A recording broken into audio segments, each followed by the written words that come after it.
Hello and welcome to Patch. I'm your host Paul James, and today I'm joined by Damo X Machina. Hello. We made such a big deal about the change of video format last week that this week it doesn't work and we're back to square one. It happens to the best of us. We'll work it out. Dash, help me. Yeah, community, give us a hand. You got Yeah. this. Help a bunch of plebs, fumble and bumble their way through this thing. So it is our patched updates episode for the month, and Matto is not with us. He's what's he doing in the end? Something to do with Terminators and shit. Yeah, man. He's new movie's coming out, so he's got to do the tour. Like he plays the actual Terminator. They didn't use CG. They just used Matto this time. It's such a good reference. It was awesome. For anyone who was watching during the stint at your house, Matto was a Terminator for a while there. So it is our patched updates. Yeah, it was. Puts Arnie to shame. Yeah, no. So this is our patched updates. We talk all about the things that we've been playing. And Damo, Yo, what have you been playing? this is a great month for me because it's a really quiet month. Well, it's been a quiet month. I don't know if whenever this comes out, but it Tomorrow. still sucks that I haven't, jumped on the old Link's Awakening. But I feel like it's going to be a Christmas present for myself, just for nostalgic that's right. values. Because that was like when I got my Game Boy Color, like I got Link's Awakening with it. So Yeah, maybe I just maybe subconsciously I've been putting it off because I love that game. It's like my favorite game, one of my favorite games of all time. Like it's definitely my favorite Zelda. So I'm sitting there, I'm like, okay, can't keep putting it off because if you're wearing a Zelda tattoo, or sorry, if you have a Zelda tattoo and you haven't played a Zelda game, God, do you cop flack for it? deservedly so. Yeah. And so a lot of time has been put into Daemon X Machina. There was a little bit of Three Houses going on, and a lot of time spent on Kirby Deluxe or whatever it's called. The free one? Yeah, free to start. How as they called it. How are the microtransactions on it? Given that it's free to start, but then it's not free after a while. Well, have you had to put in any money? Do you feel like they're pushing you for money? money? Of course I did. I spent $12. Yeah, okay. And that's carried me halfway through the game. If I spent another, I think there's another $15 bundle. I reckon if I spent that, then I'd pretty much think. I think you just have to spend $30 on it in total, and you'll have a full game. So, and is it the sort of thing like if you were prepared to grind it out and take longer, you could have done it without spending the cash? Yeah, I think we worked out the time on the other day. I think it's is it like a cooldown thing? I think there's 1,000 days or 3,000 days if you don't spend any money. 3,000 days? Yeah. Like 10 years? Or 9 years? Yeah. Holy shit. Yeah. To buy everything, that is. Oh, right. Okay. But in terms of just your, gating your progression to the end of the game, like, is, with a couple extra weeks or a couple extra days, you'd be able to wait it out and grind whatever you need to grind so you can finish the game, or? What was that? So, in terms, you were saying you're like halfway there at this point. Yeah. And you've spent your $12 or whatever, and you reckon 30 would do the job. Yeah. How much longer would you if you didn't put that money in? How much longer does that kind of add to your gameplay? Did you save yourself a couple weeks with the $12 that you spent, or? Oh yeah. With the $12, some people use it really wisely, but I was like, I'll do this and this and this, and you can tell the people that have paid, we're at the same level, and they're fully, their gear's way better, or all that sort of thing. Their gear, it's like, yeah, okay, I know the sort of thing you're talking about.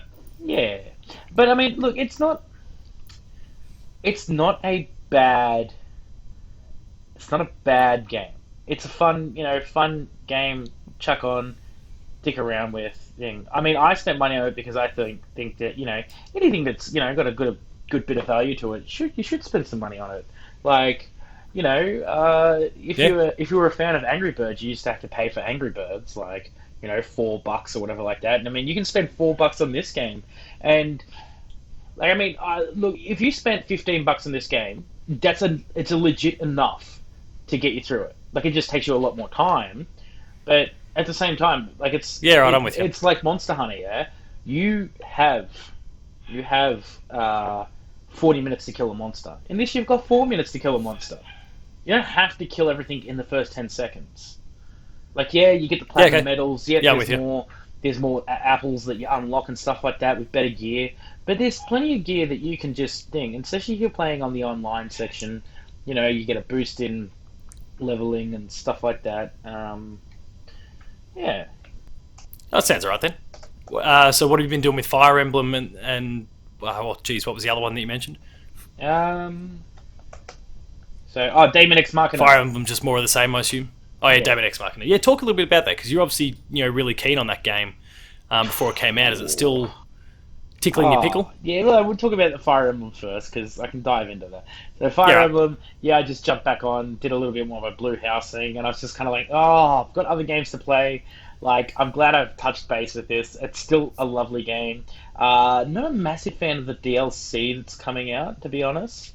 So I haven't bought the season pass. Have they actually detailed that a little bit? There was a magazine or something that came out, and it's like, ooh, what do you do? Talk us through it, because I don't even know that. News. Okay. So Fire Emblem Three Houses, there was. Yeah. Oh, you're digging for the details now. No, I just don't want to. I don't want to get it wrong. So there was a. I can't remember his name, but there's like a masked guy that you see during your playthrough. He rocks up, and apparently he's Yeah, I know the one. He's a bad man, and apparently there's some story DLC with him. Okay. So. Oh, that sounds right. I didn't realise they detailed anything yet. So good to hear. Wave 3 of the free DLC. Oh, okay. Computer blow up. You can play as Jaritza. That's his name. In certain routes only, and it's like, I wonder what route that would be. New support conversations, new activities, and online features. So paid DLC 3 though. This is where Anna comes into play. Anna has been in every game. New monastery facilities and online features. I don't know what any of these online features are. This is very weakly outlined. Yeah. Whoop. Yeah, of course. Anna and Jaritza Paralog. New quests, reportedly around 10. New activities, including a sauna, playing with dogs and cats. Sauna, I can guarantee, will be one of those weird, awkward things that'll get censored over here. Maybe, good. Just because it's a little bit too lewd. I think they might make some weird, lewd comments, and it's like, nothing seen, or nothing like thing, it's just, the Japanese is just like, that's cute, where we're like, that's perverted. It's like, that's perverted now? Like, we're flirting? Like, I don't know. Like, we're playing a game where we legitimately are cutting down entire people, like, entire armies, but hey, sure. Yeah, it's that violence and sexuality thing that there's kind of a big, weird distinction between them. New battalions, Maiden Butler. So I'm guessing Maiden Butler costumes coming as well. Wave 4 to the DLC. Some new characters, support conversations, monastery facilities. Again, new classes around 4 and enemy monsters. I'm really excited to hear about that because the classes, I'm guessing one of them will be something that gives you like Gale Force, which is lets you, if you kill something, you get an extra turn. So things like that, like pardon me. Bless you. Yeah, so I mean that's cool, but it's not really what I wanted. I mean, I know I'm being fussy and picky, but like you look at Awakening DLC. You look at Fates DLC, and there was so much in there. This just seems a little bit weak. Like, they really didn't have a long-term planned out. So I mean, maybe that still comes along later on. Yeah, there might be another thing of DLC because I mean, it's second really wave weird or second season. They're like already at the end of their DLC. Like this is wave 4.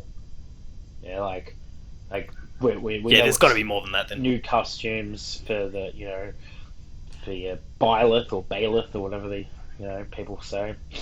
Again, new I always thought it was Byleth, but whatever. Yeah, and that's about it. So I checked that out. Obviously, I can't do anything. I don't have any the thing. So then that news broke on September 20th. So if anyone's like, right behind the game, and they're like, "Oh, a bit late," it's like, yeah, well, Matto's not here, so I'm just trying to do some late DLC reviewing, you bastards. Late game review, nice. Yeah, we're gonna little plug for the guy. Rest in peace. He'll be back. And then Oh yeah, good point. I've been playing a shitload of what's that game called? Daemon X Machina. God, my brain is fizzled. Mex. It is awesome. I love it. It's a great fun game. Everything about it I love. I can't fault it because I love mech games. I think this is a serious mech game. I think that anybody that likes mech games is like, yes, about time. Like, the reviewer is like, it's a bit repetitive and you do the... And it's like, yeah, because you're in a giant robot, like, fighting other robots. Like, what do you want? Like, you can't... Outside of giant bosses, you can't really have a variety in enemies, because you've got to... That's just what the fans typically want, so that's what they get. I mean, like, you get you've got a whole gyroscope of movement. Like, it's really hard to equate that into everything. Like, so many enemies in games are bound by gravity, but when you're playing a mech game, like 90% of them will fly off or do that, or like force you to change how you fight and things like that. So the sword play, the melee combat isn't phenomenal in my mind. I've ignored it completely. Like, I just pick up guns, use guns, and I'm like, yep, this is so much better. I've got to work out how to use the tutorial things are a bit annoying too, because they don't explain everything, and I know that's such a mech gaming thing. It's like, yeah, no, you have to look at the advanced controls and stuff like that, and or we probably explained this to you, but you were just too impatient and skipping through it. So I cop things like that, but so far it's been awesome. I'm up to C rank, so I'm guessing it goes probably up to S. I'm guessing up to S. Yeah, and I mean I've pumped a lot of hours into it. I mean I've done a lot of grinding. The body modifications you can ignore completely if you like. They don't give you like super broken stuff that will completely help you through the game, but they give you enough that's like, hey, if you want to make your character look cool, like a cool cyborg, you can do that. Or if you're like me and you're like, hey, you spent a sounds right. fudge load of time making your avatar, you don't really want to touch them, that's cool too. And it's already got a whole bunch of DLC for like, extra costumes and stuff like that. Really small microtransaction-y kind of the things, but nothing that actually not helps your game, but like nothing, it's just cosmetics. And so I'm more than happy to spend money on cosmetics. I haven't yet, like... Well, it's not a pay-to-win thing. No. Which is where, plenty of other competitive games tend to get criticised. Yeah. Let's say Star Wars Battlefront, for example. Just to use that as one example. Yeah, no, I'll give you that. But there's obviously a whole host of others as well. Anything else that you've been playing at all?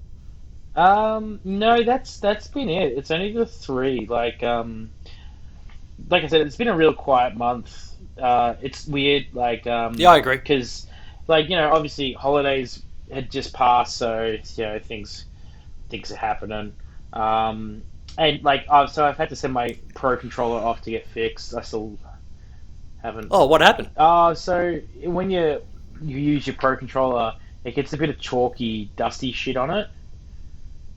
Oh yeah, so when you're playing, as severely, like any like game that I play, which like a lot of indie games require you to be like hammering your left joystick, and Smash as well. That like they say that the dust in that can affect the sensors, so it was drifting downwards. Oh, okay, a little bit of drift. Yeah, fair enough. Yeah, that's painful. Yeah, and it's like, God, Nintendo, your drifting shit needs to stop, man. Like, that's terrible. Apparently, a bunch of people said, like, you can take it apart and clean it out yourself. So I did, because I was like, well, I don't want to send it off to If you don't need to. I can fix it myself. Didn't work. I tried to, reconfigure. I tried to update. I did all that stuff. And the person's like, oh, you've done everything that, you could possibly do? And I'm like, yeah. I'm like, all right, we'll send it in. And I won't tell you I voided the warranty. Yeah. Yeah. Well, I don't think it's out of warranty anyway. I don't know if you get a lifetime warranty on these things because it's been over a year. Oh, yeah, okay, right. Wait, is this your... has it? This is your Xenoblade one, right? Yeah. Yeah, it's more than a year then. Yeah. Yeah, which is really bizarre. Well, hopefully they can get that all fixed up for you. Yeah, I mean, I've just, that they'll say, hey, it'll cost this much or whatever. But, I mean, maybe Nintendo will be good people and be like, oh, yeah, it's kind of our bad. Here you go. Well, I mean, they are pretty good like that. If they realise that the fault is theirs, then they tend to get it fixed up nice and quick. Yeah. And on their own dime. Yeah, no, definitely. And I mean, it's kind of cool because I mean, I've never had a bad run-in with Nintendo warranty and Nintendo things. Like even one time, my DS was broken, and the guy rang me up. He's like, "Oh, we couldn't find a problem with it," and I'm like, "I'm telling you, there's something wrong with it." I got really upset at him. I'm like, "God damn it, just send it back to me."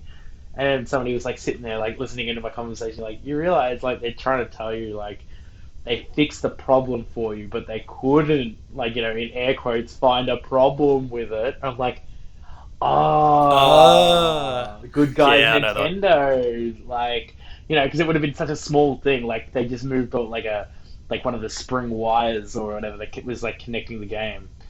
And they were like, I mean, it's that sort of stuff, those sort of just loose little wire things were some of the issues with the whole left Joy-Con thing. Yeah. So, but in that case, there was so many of them that they just owned up to it. But yeah, those small things they might just brush under the carpet. Yeah. Good guy Nintendo. Yeah, that's it. Oh my god, can you stop phone? So yeah, and there's more DLC what's... coming out for Daemon X Machina too. Oh, good. So October, which is passed, is 1-on-1 and 2-on-2 battle modes, rankings for bounties. So I'm guessing there's online stuff I haven't even touched yet because I've got to beat the game first.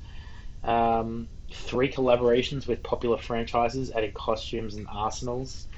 Late November, special reclaimers for co-op mode, new weapons, armor, and bosses. I actually really want to try out co-op mode, but I don't think any one of my friends would ever buy this game and play it, so that's fine. I'll find sorry, man, I don't see myself buying it. No, and that's it's just cool. it's not a me game. That's cool. I think one mate might actually I think he really likes the whole body mod side of things, even though it's such a small fraction that might be enough for him to buy it. Fair enough.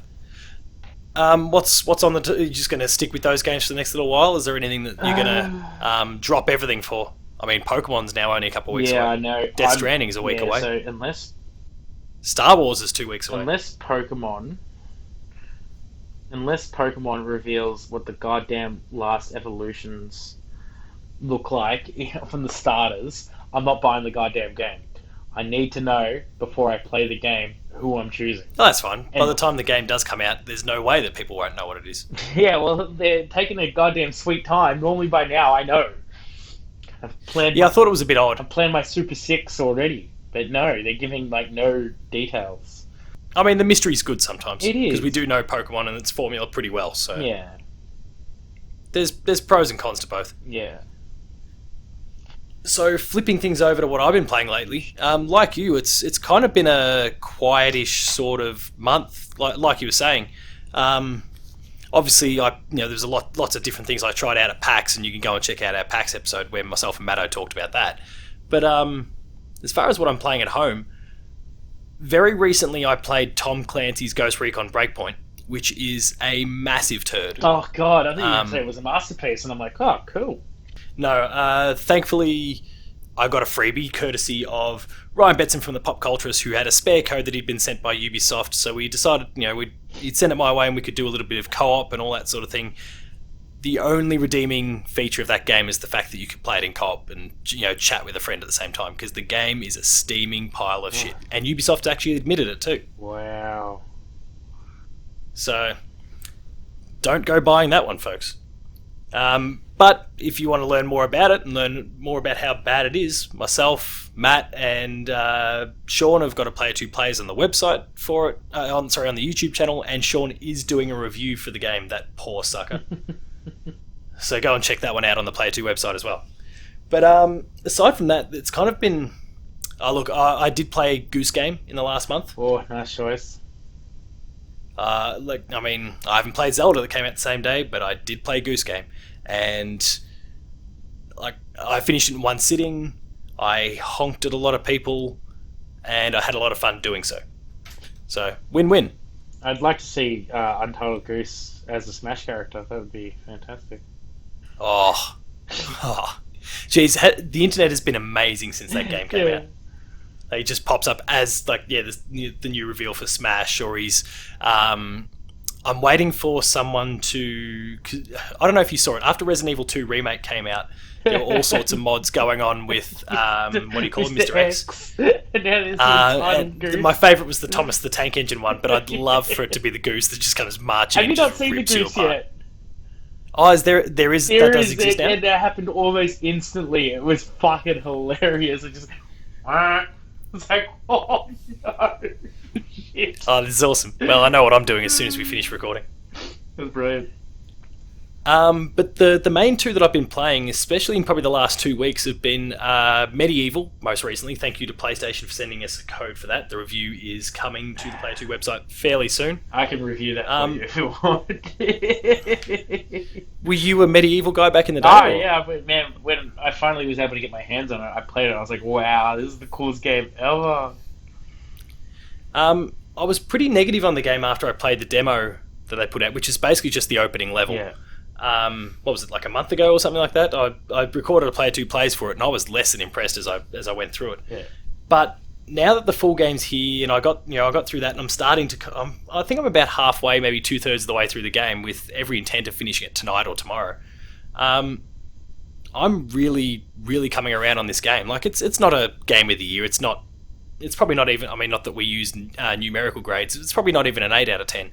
But it's a really solid game that I'm enjoying. It's basic. It is obviously a PS1 remake at the end of the day, and it's not like a Final Fantasy VII remake. It's literally a remake. Like every beat is the same. They've just made it look really pretty. But and that means the combat and those sort of things are a bit poor in different aspects and blah blah blah blah blah. But I'm coming around to it. Like it's a bit of fun. It's a fun game. That's like I don't know. It's just that weird It was like that weird stage where they were still trying to make a brawler, or a beat 'em up, sorry, but in a third person 3D mode. Where they were that sounds about right. Hey, we got a lot of platformers. What about this? And it was an awkward time in gaming for that anyway. And I don't know. I liked it because it was just. It smashed things. I'm still a little bit disappointed that they didn't put Medieval 2 on there, given what we've seen with Spyro and Crash in the last few years. For them to just give you one game, yeah, I don't know. It's a value for money thing, I guess, and that obviously looks different from person to person. But given what we've seen with Spyro and Crash, I just called them Spash. The value for money isn't the same as far as I'm concerned. Ignoring the quality of the games, it's just you spend $60 and you get 3 games with Spyro and Crash. You spend $40 and you get 1, and it's a shorter game than those others as well with Medieval. So it's that's up for debate. But the game itself's pretty cool. I'm getting my head around it. I'm starting to enjoy it, and hopefully I continue to do so. But you'll see a review on the Player 2 website probably within a couple of days of this episode going live. Awesome. And the last thing that I've got to talk about is a sequel to a game that I was really anticipating. Damo, you remember from our days recording it in person at my old place that there was a poster for this little duo up on the wall there. Yooka-Laylee? Yooka-Laylee, yeah. So Yooka-Laylee The Impossible Lair came out in the last couple of weeks, and it's a 2D platformer sequel to the original 3D platformer game, which was a very long-winded way of saying it's a 2D platformer. Oh. And it is, at this point in time, and I'm not done with it yet, a top 5 game of this year for me. Wow. Which says a lot, because we've had Resident Evil, we've had Fire Emblem. For all it's got its faults, Borderlands 3's right up there. Monster Hunter World Iceborne came out. It's been a very, very good year, and it belongs in that. Division 2 and a whole bunch of other things there. Like, it belongs in that conversation as far as I'm concerned. This is I don't know if you've seen anything about it, Damo, but this is an amazing platformer. Yeah. It's so the whole idea, I guess, in essence, and this is going to be a weird sort of comparison, but it's in some ways it's like Ghost Recon Breakpoint, but also like Breath of the Wild, in that the final boss is available to you from moment one. Oh. So you begin the game going through this, what's referred to as the Impossible Lair, to take on Capital B, and you inevitably end up getting your ass kicked. It's not scripted though. You could lose at any point. And you kind of get booted out to the overworld, at which point, like an old school Mario 2D platformer, like it's this top-down perspective. You've got the overworld, you go around, find your level, jump into the level, and then play it like a 2D platformer. The level design's really, really good. But when you complete the level, essentially your gold star is a little bee. And that bee serves as like a bit of protection for you when you decide to go revisit the Impossible Lair again. So you can go back to that final level at any point if you wish. But there's 48 little bees that you can collect, and that means that if you revisit the final boss, having or the first boss, I don't know, whatever you want to call it, with all 48 bees, then you can take 48 hits before Yooka and Laylee even take any damage themselves. And you need it because it's not just the boss, it's like this gauntlet that you've got to run between battle segments as well, with some really hard platforming along the way. It's amazing, man. Like, I really, really recommend it. I don't have it physical, so I can't even just lend it to you, but I'd say go pick it up on the Switch as soon as you possibly can. I'm playing it on the PS4, but if you get an opportunity, or if you see it on sale, go get it on the Switch, because it's a top tier platformer. Thoroughly enjoying it. I've got about 30 bees so far, and yet I go and take on the final boss / first boss, whatever you want to call it, and I still only make it like 60% of the way through the gauntlet before I have been hit like 30 odd times and die. So it's a really kind of, it's difficult in that respect. The individual levels themselves aren't too bad, but when it all comes together with this final boss and you've got to survive this ridiculously long gauntlet, beat Capital B along the way, and do it without taking an excessive number of hits, like it suddenly becomes really, really challenging, and you've got to take your time with the platforming. Obviously once you fail a couple of times, you get comfortable with how it works and like with how that particular segment works, and you can get through it a bit easier next time. But it's just like baby steps over and over and over again. It's tough. That's awesome, but I'm really, really enjoying it. So definitely one to look out for you, Damo, and anyone else that's listening / watching us on YouTube today. But otherwise, that's it. Like a bit like what you was talking about, and I kind of showed my hand a little bit with some of the games I referenced for you that are coming up. But yeah, look, Pokemon's one I'm definitely watching. But it does come out the same day as Star Wars, so I'm going to pick Star Wars first, because holy shit, Star Wars is a Metroidvania. And it's a damn good looking one from what I can tell. What's that Star Wars game? Is that Knights of the... Sorry, as in this new one? Yeah. Jedi Fallen Order.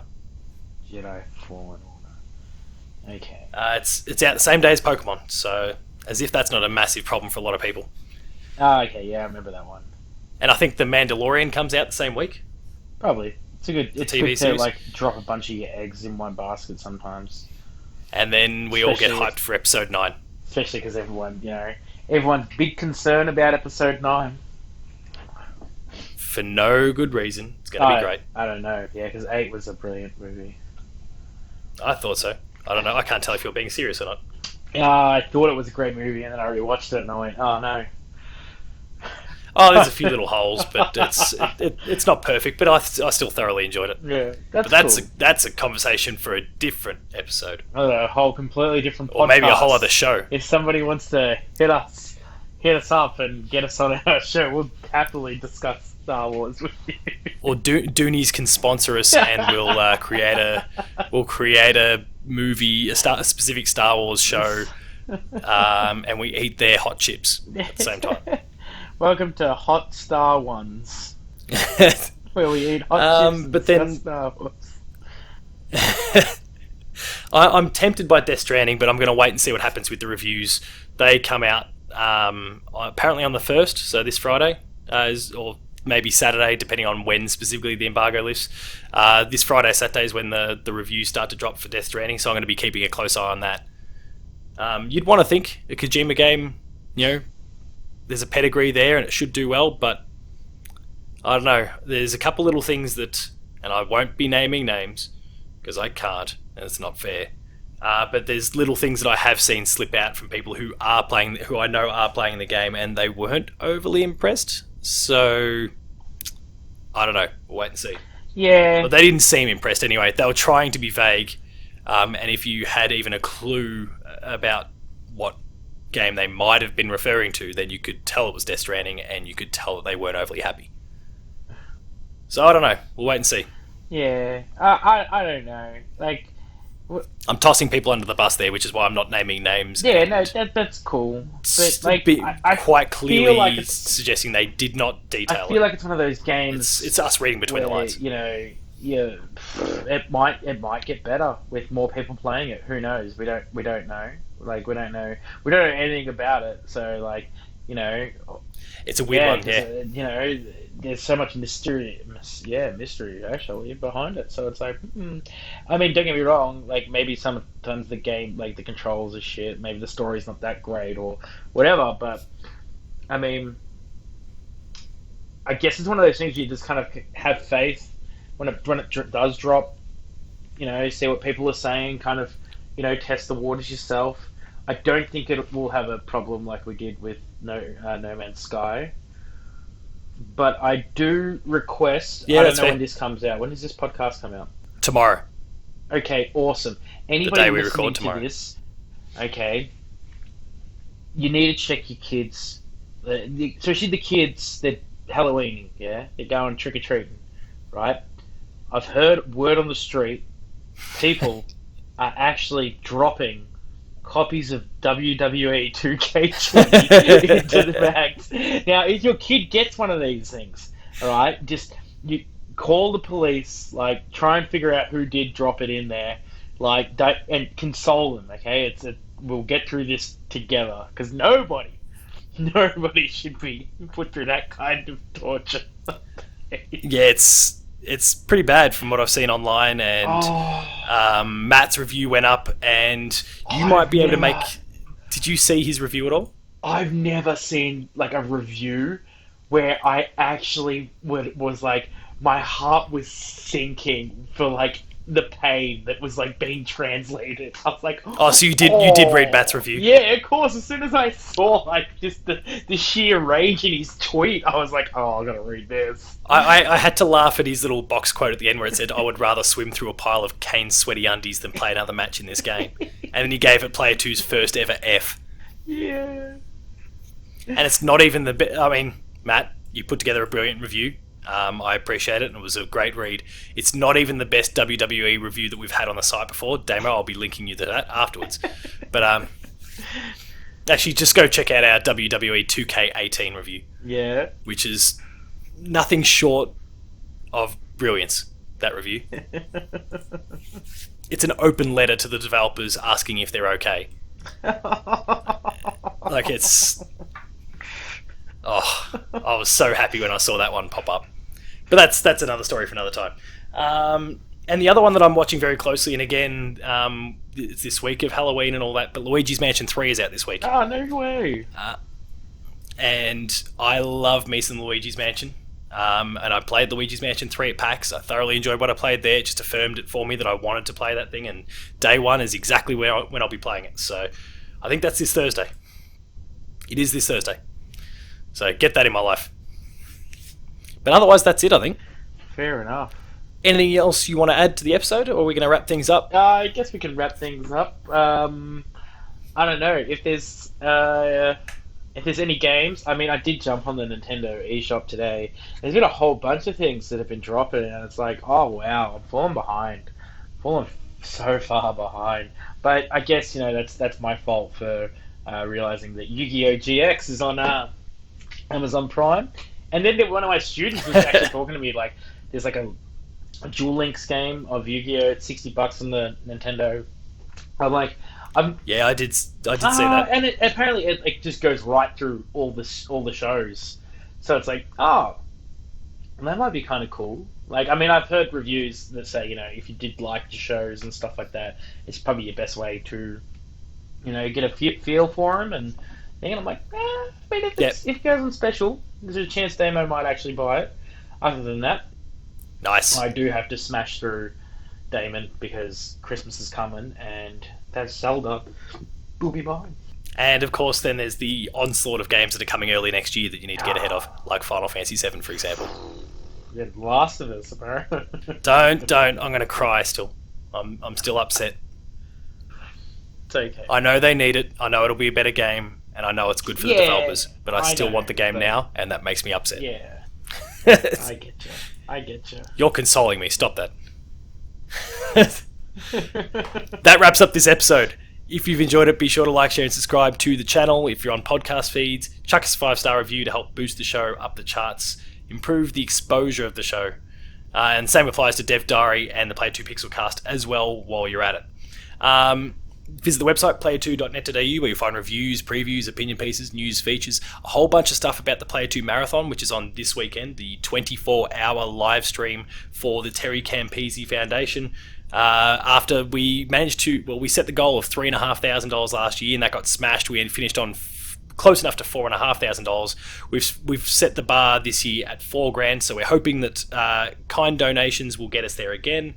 And of course, you will be rewarded for your donations. Every $5 and higher donation gets you in the draw for one of several dozen games that have been donated to us by a whole bunch of different publishers and agencies around Australia. There's heaps and heaps there. There's got to be something for you, whether it's on Xbox or PS4 or Switch or PC.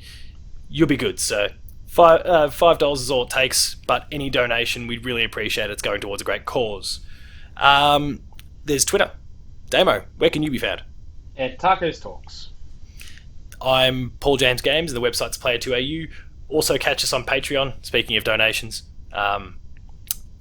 We could do with your help as well, just to help that Player 2 dream grow a little bit. Kind donation from the Player 2 patrons this month to going towards the marathon. You can help with the Player 2 dream as well. But that is all. Until next week, where Matto, I assume, will be back. He'll be back. We'll go all. We'll try and bring out our best Terminator references.